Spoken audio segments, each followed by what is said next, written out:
जय माता दी। ओम साईं कालका। गुरु चरणों की धूल मां कालका के लाडली चैनल में आप सभी का स्वागत है।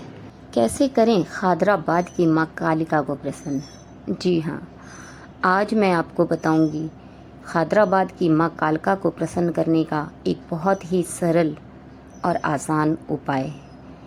यदि आप सच्चे मन, सच्चे भाव और सच्ची श्रद्धा के साथ इस उपाय को करते हैं तो यकीन मानिए आपकी मनोकामना अवश्य ही पूर्ण होगी।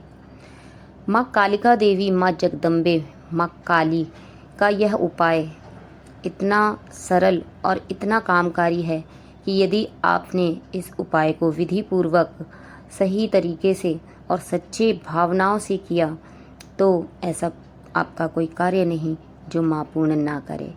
माँ दौड़ी चली आएगी आपके पुकारने से। वीडियो को एंड तक देखें, तभी आपको पूर्ण जानकारी मिलेगी और आप इस उपाय को सही तरीके से कर पाएंगे। तो अब आपको करना क्या है, आपको शुक्रवार के शाम को या दोपहर को आपके घर के आसपास जो भी नीम का वृक्ष हो वहाँ पर जाकर साफ सफाई करके आनी है, ताकि आप अगले दिन की पूजा आसानी से कर सकें। अब अगले दिन शनिवार को सुबह भोर में यानी कि 4 से 5 बजे के बीच में आपको यह विधि, यह उपाय करना है। आपने सुबह जल्दी उठकर स्नान आदि से निवृत्त होकर पीले वस्त्र धारण करने हैं। याद रहे, वस्त्र पीले ही होने चाहिए, किसी और कलर के वस्त्र नहीं चलेंगे। अब आप पीले वस्त्र धारण करके अपने किचन की अच्छे से साफ सफाई कर लें और माँ के लिए भोग प्रसाद अपने हाथों से बनाएं। माँ के लिए आपको भोग प्रसाद में, माँ को खीर अति प्रिय है तो आप खीर बनाएंगे और साथ में आप माँ के लिए बनाएंगे ठंडा ठंडा मीठा शरबत। देखिए, गर्मी हो या सर्दी, माँ को हमेशा ठंडा भोग ही देना चाहिए, तो आप शरबत ठंडा ही बनाएंगे।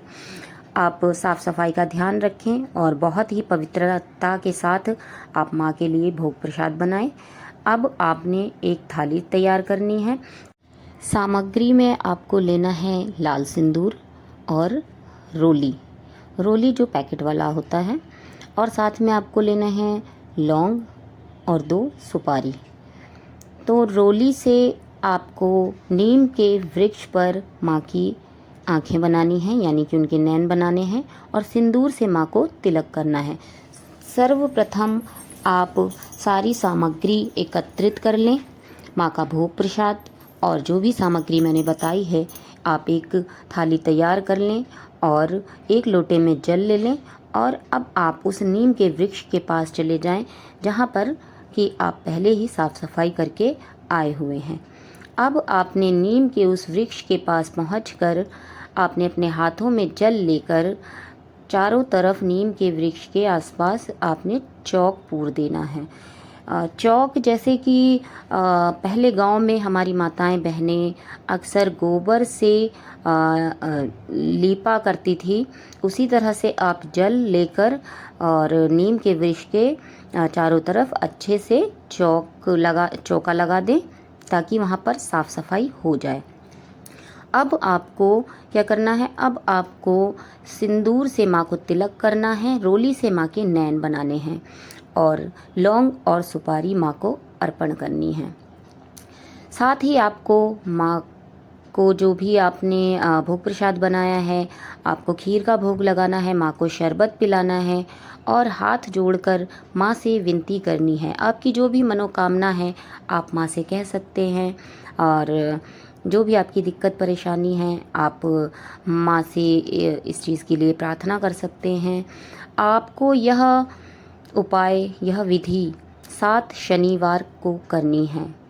7 शनिवार आप रेगुलर इस उपाय को करेंगे, एक भी शनिवार आपका बीच में छूटना नहीं चाहिए।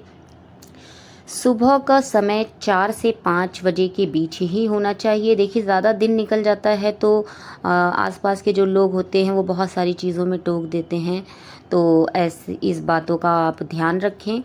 वस्त्र आपको पीले ही धारण करने हैं। भोग प्रसाद में आपको खीर और शरबत ही लेना है, कुछ और नहीं चलेगा। देखिए, हमारे देवी देवताओं को कुछ नहीं चाहिए होता है। वो माँ हैं, वो परमपिता परमेश्वर हैं। हम उन्हें क्या दे सकते हैं? कुछ नहीं दे सकते। किसी भी देवी देवता को प्रसन्न करने के लिए भोग प्रसाद या कोई विधि करनी तो हमें पड़ती है, पर सर्वप्रथम हमारे भाव, हमारी श्रद्धा ही मायने रखती है। आप कोई भी उपाय करते हो, कोई भी विधि करते हो या किसी मंदिर में जाते हो, तो सर्वप्रथम आपके अंदर उस शक्ति के लिए भाव होने अति आवश्यक हैं, श्रद्धा होनी अति आवश्यक है। यदि आप किसी भी विधि, किसी भी उपाय को भावपूर्ण नहीं करते, सच्ची श्रद्धा के साथ नहीं करते, तो आपका कार्य पूर्ण नहीं होता। तो मैं आपसे यही कहूँगी कि आप इस विधि को 7 शनिवार अवश्य ही करें और जो भी आपकी मनोकामना है वो ज़रूर पूरी होगी। माँ इस भोग प्रसाद से और इस विधि विधान से बहुत ही जल्दी प्रसन्न होती हैं। माँ को आप सच्ची श्रद्धा, सच्ची भक्ति और सच्चे भाव से पुकारें, सच्चे भाव से अपने हाथों से भोजन कराएं और सच्चे भाव से माँ का श्रृंगार करें। फिर देखिए, माँ आपकी ऐसी कोई भी मनोकामना नहीं है जो पूर्ण नहीं करेगी और पल पल आपके साथ रहेगी, आपकी रक्षा करेगी। तो आशा करती हूँ कि मेरे द्वारा दी गई जानकारी आपको पसंद आएगी।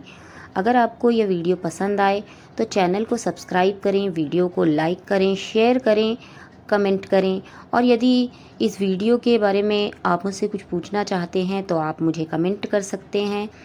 मैं आपको जवाब ज़रूर दूंगी। तो चलती हूँ, फिर मिलूँगी एक नई जानकारी के साथ। तो जय माता दी, ओम साईं कालका।